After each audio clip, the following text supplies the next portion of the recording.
every night. The same time. 3:07. The sound begins, measured steps, pacing back and forth, just outside the bedroom door. You wait for the floorboards to give way, for the shadow to move beneath the crack. But when you open the door, nothing. Not a trace. Not a soul. And yet, the steps always return. Tonight, you'll hear the story of the house that refuses to stay quiet. A true account that has haunted families for decades and left more than one person too afraid to sleep. This is not just a story. This is a warning. The story begins in a farmhouse, standing alone on the edge of a forgotten stretch of countryside. The land around it is empty, fields that go on for miles, broken only by the rusting outline of an abandoned barn. It looks ordinary, almost comforting at first sight. White paint peeling, a porch swing swaying when the wind picks up. A place where a family could live quietly, far from the noise of town. That family was the Harpers. A husband, a wife, and their 2 young children. They wanted peace, space to breathe, a fresh start. And at first, they had it.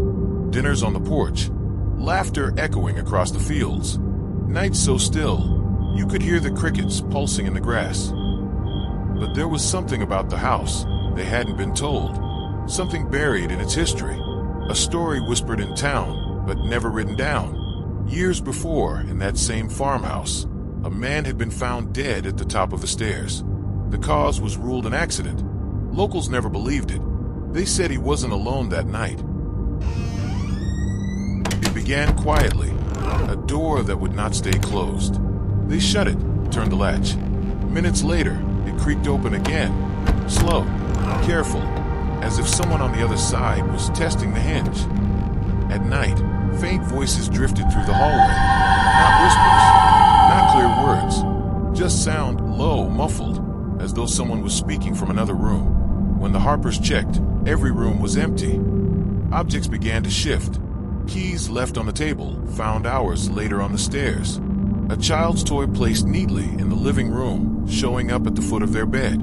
Each time, they told themselves it was memory, distraction, stress. Old houses make noise. Things get misplaced. Nothing to fear.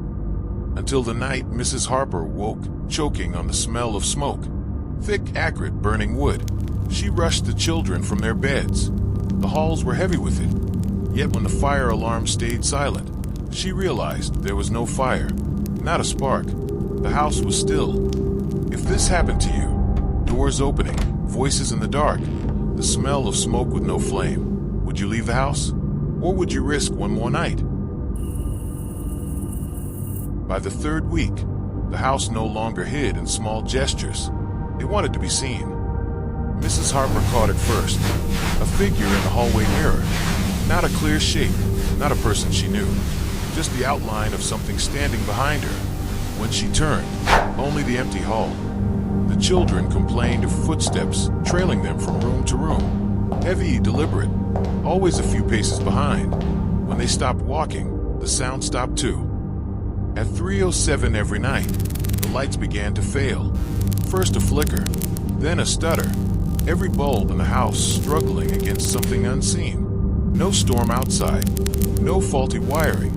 Always the same time, always the same moment. Sleep disappeared. Night stretched into endless watching, waiting. Eyes fixed on doorways, ears tuned to the floorboards. Each sound felt sharper, closer. Fear hollowed them out. They stopped trusting what they saw, what they heard, even each other. But nothing could prepare them for what they saw on the 4th night. On the 4th night, it finally showed itself. At 3:07, the children's bedroom door opened on its own. Mrs. Harper rushed in, and there, at the foot of the bed, stood a figure. Small, still, a child.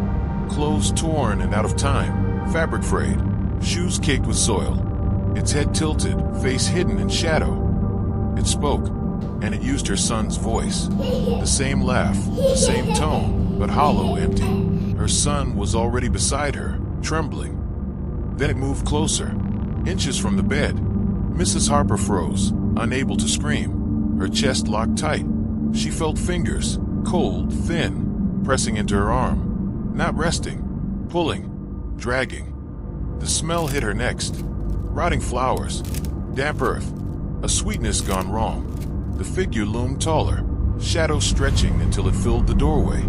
Its head slowly lifted. No eyes, no mouth, only a blank, pale surface staring back at her. What would you do if you woke up and saw this at the foot of your bed?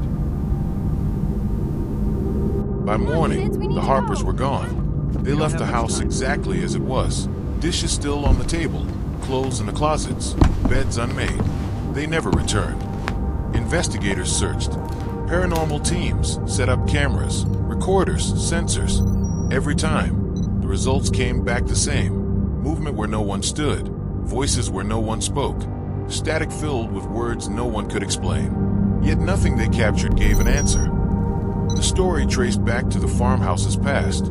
Decades earlier, a boy had vanished there. Neighbors whispered he'd fallen down the well, but his body was never found. His family left without him. The house remained. The farmhouse still stands. Boards rotting, windows broken. But those who live nearby say the noises have never stopped. They hear footsteps in the dirt, pacing at 3:07. Always the same time, always the same sound. And no one who enters stays long enough to see the morning. Maybe tonight, if you hear footsteps in the dark, you'll think twice before checking the hallway. Some doors are better left closed. If this story made you glance over your shoulder, you've earned that subscribe. And I want to know, what's the scariest thing you've ever experienced at night? Tell it in the comments. You may not be the only one, because some stories never end. They just wait for you.